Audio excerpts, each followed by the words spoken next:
আসসালামু আলাইকুম ওরহমতুল্লাহি ওবরকাতু। সুপ্রিয় দর্শকবৃন্দ, এই মুহূর্তে দেশ ও দেশের বাইরে থেকে যারা আজকে আমাদের এই ভিডিওটি দেখছেন সকলকে আন্তরিক শুভেচ্ছা অভিনন্দন জানাচ্ছি। দর্শকবৃন্দ, যে গাছটি নিয়ে কথা বলবো এটি হলো ইন্দোনেশিয়ান স্মার্ট নেপিয়ার হাইব্রিড গাছ। দর্শক, এই গাছটি মূলত গরু, ছাগল, ভেড়া, মহিষ, গারল যে কোনো গবাদি পশুর জন্য আপনারা এই গাছটি চাষ করতে পারেন। এটি আপনার যেরকম ফলন সেরকম প্রোটিন, প্রচুর পরিমাণে কিন্তু ভিটামিন প্রোটিন সমৃদ্ধ একটি ঘাস। আর এই গাছটি আপনারা ক্যামেরাতে দেখে কতটুকু বুঝতে পারছেন জানি না, আসলে এই গাছটি আপনার নিচ থেকে অনেক বেশি চারা হয় এবং এই গাছটিতে প্রচুর পরিমাণে পাতা হয়।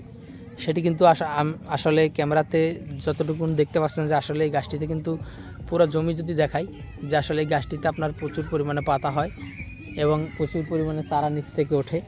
দর্শক, বর্তমান বাংলাদেশে স্মার্ট নেপিয়ার গাছটি আপনার প্রোটিনের দিক দিয়ে যেমন সবচেয়ে সেরা, ফলনের দিক দিয়েও তেমন সেরা এবং গরু ছাগল খায়ও কিন্তু এই গাছটি অন্যান্য গাছের থেকে বেশি। তো দর্শক বন্ধু, আপনি যদি এই গাছের কাটিং সংগ্রহ করতে চান তাহলে আমাদের কাছে পর্যাপ্ত পরিমাণে ইন্দোনেশিয়ান স্মার্ট নেপিয়ার গাছের কাটিং রয়েছে।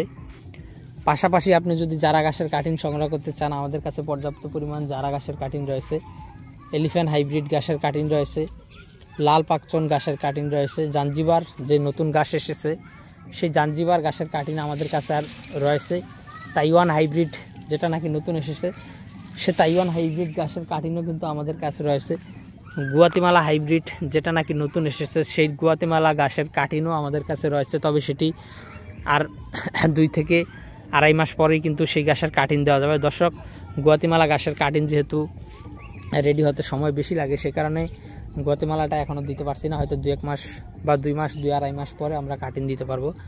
তো দর্শক, আজকে কথা বাড়াবো না, আজকে এখানে শেষ করব। সকলকে অসংখ্য ধন্যবাদ।